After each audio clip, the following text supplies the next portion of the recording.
I do have a lot of, I know, millennials and young people asking me, Dan, how do I pick the right career for my life? And I believe that picking the right career is probably one of the most important decisions that you'll ever make, because when you pick the wrong career, you can waste a lot of time in years sometimes. If you ever had this experience, you pick a major in school and then you study that for a few months, maybe even a couple years. You're like, you know what? I actually don't like this subject that much. It's because my friends told me I should take this, or my mom and dad told me I should take this. But actually, I hated this, right? I don't like the subject. I don't like the school. I don't like what I'm studying. I don't think I'm gonna have a career on this particular path. And then you switch and they try something else, and then you're like, no, that's not quite what it is yet. And they switch again. In between, you're wasting a lot of valuable time. So when it comes to picking a career, let me share with you my own experience. Now, I wish I could tell you that I got here because this is exactly how I envision myself and what I'm going to do. It's not like that at all, because in the very beginning, all I wanted to do was to provide for my mom, because when my dad went bankrupt with over $1 million in debt, he could no longer send us money. He was in Hong Kong back then. So I'm the only child in my family. I had to take care of my mom. So all I wanted to do, forget about career, forget about like finding my path. I just wanted to make some money so that I could eat, so that we can have food on the table. That was it. So fast forward today, I have to say I have the greatest job in the world. I get to work when I want, where I want, with whom I want. Having such a great lifestyle, being able to not just materialistic things, but everything that I have, right? That I'm able to impact so many people's lives as a global educator. Now back then, but it didn't start off like this. So I believe to find the right career, number one, the very first piece of advice I want to give you is, if you're a young person and you're not so sure what is the perfect career for you, it means that you have not tried enough things. Because it's like sports. How do you know what sports you would excel in if you haven't played enough? So let's say you've only played basketball your whole life. You're like, you know what, maybe I'm a pretty good basketball player, but maybe you're only 5'5", and you thought, you know what, this is what I like to do, maybe this is my career. Well, maybe you haven't tried other things. Have you tried swimming? Have you tried football? Have you tried soccer? Have you tried ping pong? Have you tried other sports? When you try enough things, it is a elimination process. Very quickly, you will know, you know what, that's not my thing. Example, I am a horrible painter, right? I am not a good artist. That's not my thing, right? I'm horrible with that. I will not have a career in that. In spite, other people might love it, but I can't even draw a stick person well, right? My handwriting is not good. So that is not my career. So eliminate it very, very quickly. Okay, and then for athlete or sports and a lot of these different things, well, that's not my thing either. So I'm not gonna have a career in those professions. So eliminate that. So when I was young, my dad actually wanted me to be a lawyer when I was very young. And I thought, yeah, lawyer is my thing. I'm going to be a lawyer, right? And after I learned a little bit more about, no, I'm not going to be a lawyer, right? I learned that that's not my path. It's the path that my dad wanted for me. And then later on, actually, I wanted to be a firefighter. And still nowadays, I love firefighting movies. I have an uncle of mine who is a very, very good firefighter. He's been a firefighter his whole life. I always would like to talk to him, and he shared all these stories with me. This just like life-altering and life-changing stories. And so my uncle is a firefighter, but then I found out that's not my thing either. And then once I learned martial art, I thought I am going to be a martial art instructor. That is my calling. I want to open up a little school, and that's what I'm going to do for the rest of my life, because I like to teach. And the problem is, when I found out that my martial instructor actually couldn't even make rent, right? He was struggling with just a few students. I'm like, I love martial art, but I cannot make a living doing this. I cannot help my mom doing this. So that doesn't work either.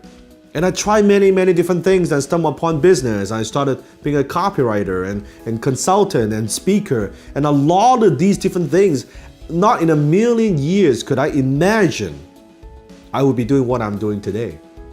It's only after so many of this zigzag, and I found my place. You see, in life, it's very important for you to find your place. To find that place where this is where you belong. This is what where you're meant to do. I believe, and not everyone agrees with me on this, that I believe your career, if your career, you just focus on, I want to do what I love, you'll struggle financially. You have to get the money thing out of the way first, so you can have more choices, so you can take that money, invest in yourself. You have to make some money first, and that's what I did. I wasn't following my passion, I wasn't doing what I love, I just wanted to make a living. So first, profit. Your career, if your career can make you profit, a decent amount of profit, you have to start with that. You see, in the Asian culture, even in Chinese culture, Chinese doesn't talk a lot about passion. They work long hours. If you've ever been to Asia, they work and they want to make money. In North America, it's something the opposite. When I came to Canada, it's much more laid back and say, I want to find my calling. I want to find what's my gift. It's okay, I'm struggling financially, but I want to find that thing. In Asia, it's like, what the fuck are you talking about? You talk to Asian people, they're like, you do whatever that makes you the most amount of money. Like, duh. Nothing right or wrong about between both philosophies. But I found that at first, focus on profit. Find something that can make you money. So you can get money out of the way, so you can focus what's important, and that's life. You get your time back. Then once you're making good money, if you can also find something that you're passionate about, that would be good. If you can combine profit with passion. And if there's something that you're passionate about, example, when I found out that I love teaching, I love speaking, great. I'm passionate about it. I learn, I study, I master the craft, and I get better. And I make more with that. And people pay me more money doing that. I thought to myself, this is great. I don't like golfing, I don't like fishing, that doesn't interest me. But teaching, I love this. This is my hobby, this is my passion, this is what I love to do. It doesn't get old. This is how I can be on stage for days and I can talk without a script because of that. It's my passion. So when I can combine passion and profit, guess what? You make more profit because you love what you do. And if you love what you do, of course you get good at what you do. Then at the very end, when I hit 30 years old, I found my purpose. I found that this is what I want to do for the rest of my life. When I know what I do impacts people's lives. When my father passed away, and I thought to myself, what's my legacy? What do I want to be known for? Do I want to be known for as, I can imagine at my funeral, I'm laying down there in my casket. Do I want people to say, you know what? Dan Lok has made a few dollars. He's successful financially, he's a wealthy guy. Or do I want people to say, you know what? That man changed my life. And I say, I want people to say, that man changed my life. And I found my purpose. And that's why I do what I do today. I can combine my purpose with my passion and also makes a lot of profit all into one. When you can do all that, that's very, very special. And I'm very, very grateful. I have found my ideal career. Now, my career may not be your career, but start with profit. Then maybe through that, you'll find your passion. And then when you know to a point, this passion might become your purpose. And I think if you can ever get to that, you are a very, very lucky person. I'm a very, very lucky person.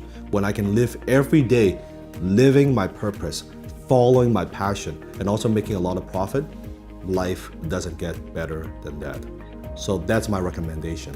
That's what you need to do. No one can tell you. I cannot tell you. No one can tell you. You gotta find your own path. But that's my recommendation. That's how you decide on your career.